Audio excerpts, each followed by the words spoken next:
तेजस्वी से लेकर राहुल गांधी तक आज बात करेंगे। आज बात उन तमाम एजेंसियों की होगी जिनके जाल में विपक्ष की सियासत उलझ कर रख गई है। नौकरी के बदले जमीन घोटाले के आरोप में लालू परिवार फिलहाल मुश्किलों के दौर में है। आज सीबीआई तेजस्वी यादव से सवाल दाग रही है, तो वहीं ईडी की बात करें तो मीसा भारती से दूसरे राउंड की पूछताछ कर रही है।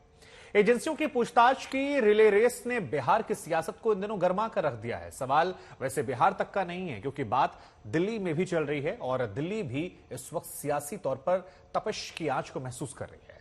राहुल गांधी की सदस्यता गई तो फिर कांग्रेस आग बबूला है। हालात यह है कि कोई एजेंसियों से परेशान है तो कोई सियासत से। विपक्ष की कई पार्टियों का दर्द एक जैसा है, लिहाजा सभी फिलहाल मोदी सरकार पर हमलावर हैं। लेकिन सबसे बड़ा सवाल यह कि क्या घपले घोटालों के मामलों में एजेंसियों को जांच नहीं करनी चाहिए? क्या सियासत की आड़ में भ्रष्टाचार करने वाले बचने की जुगत में हैं? क्या केंद्रीय एजेंसियां जानबूझकर विपक्ष के नेताओं को फंसा रही हैं? सवाल बहुतेरे हैं और आज इन सवालों को हल्ला बोल में रखेंगे, हिसाब करेंगे। लेकिन सबसे पहले एक रिपोर्ट दिखाते हैं ताकि इस पूरे विषय को आप विस्तार से समझ सकें।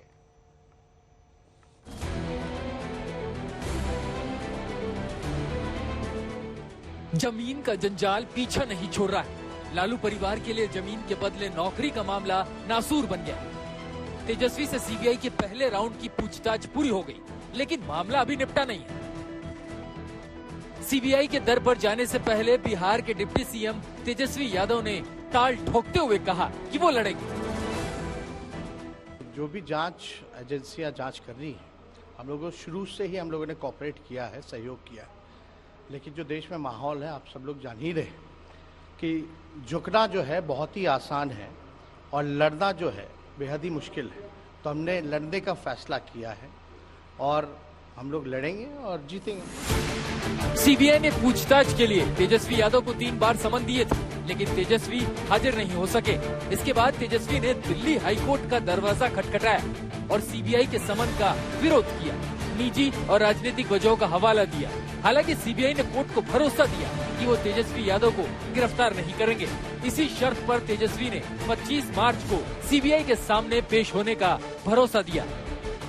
ये राहुल गांधी जी के संबंध में हड़बड़ी में 24 घंटे के अंदर जिस प्रकार से फैसला लिया गया है, वह इसको दर्शाता है कि केंद्र की जो सरकार है वो हताशा में है, बौखलाहट में है। और बौखलाहट में इस तरह की कार्रवाई की जाती है। आखिर लोकतंत्र है, उसकी कोई प्रक्रिया होती है। तेजस्वी ही नहीं, जांच एजेंसियों के रडार पर लालू परिवार लंबे वक्त से। प्रवर्तन निदेशालय ने मीसा भारती को भी आज ही सवाल करने के लिए बुलाया। एक राउंड के बाद दूसरे राउंड में सवालों की बौछार शुरू हो गई, लेकिन ईडी के दरवाजे पर जाने से पहले मीसा के दिल्ली वाले घर पर सुबह सुबह अखिलेश यादव पहुंचे, मुलाकात की, बात हुई और बीजेपी पर जोरदार हमला किया। ईडी, सीबीआई, इनकम टैक्स का छापा पड़ना, उनके प्रति या उनके साथ लगातार इन एजेंसियों ने भेदभाव किया है और भेदभाव इसलिए किया जा रहा है कि वो अपमानित महसूस करें। ईडी, सीबीआई, इनकम टैक्स ये लगातार राष्ट्रीय दल, नेशनल पार्टीज कोशिश करती हैं रीजनल पार्टीज को अपमानित करने के लिए, बदनाम करने के लिए। मीसा भारती के इसी मामले में कुछ दिनों पहले अदालत में पेशी हुई थी। उसी दिन आरजेडी सुप्रीमो लालू यादव, उनकी पत्नी राबड़ी देवी भी कोर्ट पहुंचे। हालांकि उन्हें जमानत मिल गई थी, लेकिन तेजस्वी से सीबीआई के सवाल अभी बाकी है, जिसको लेकर बिहार बीजेपी हमलावर है। आज वही जमीन, वही फ्लैट उनके बच्चों के लिए जी का जंजाल बना हुआ है। अब देख रहे हैं कि तेजस्वी जी को सीबीआई बुला रही है, सीबीआई पूछताछ करने वाली है, मीसा भारती जी को ईडी बुला रही है, ईडी का सम्मन गया हुआ है। तो ये सब जो कुकर्म किए हैं, इनका फल तो उनको भोगना ही पड़ेगा। लोगों कहते हैं कि जनता हमारे साथ है। हम ये पूछना चाहते हैं कि आपने जो सैकड़ों प्लॉट इकट्ठा किया, दर्जनों फ्लैट इकट्ठा किए, क्या जनता के लिए किए? जनता में बांटे हैं क्या?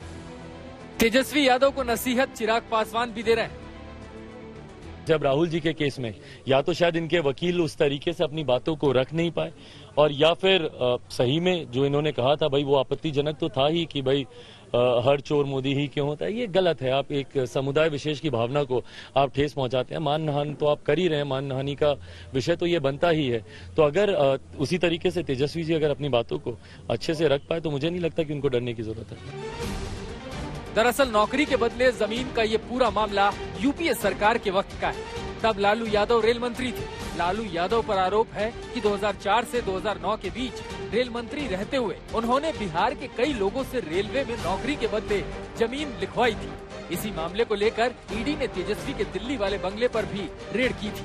लालू परिवार का आरोप है कि केंद्रीय एजेंसियों का मोदी सरकार दुरुपयोग कर रही है। ऐसे ही आरोप विपक्ष की कई पार्टियां लगा रही है। कांग्रेस भी लगातार ऐसे ही आरोपों के जरिए मोदी सरकार के खिलाफ आग उगल रही है। राहुल गांधी की लोकसभा से सांसदी रद्द होने के बाद कांग्रेस ने केंद्र पर निशाना साधा।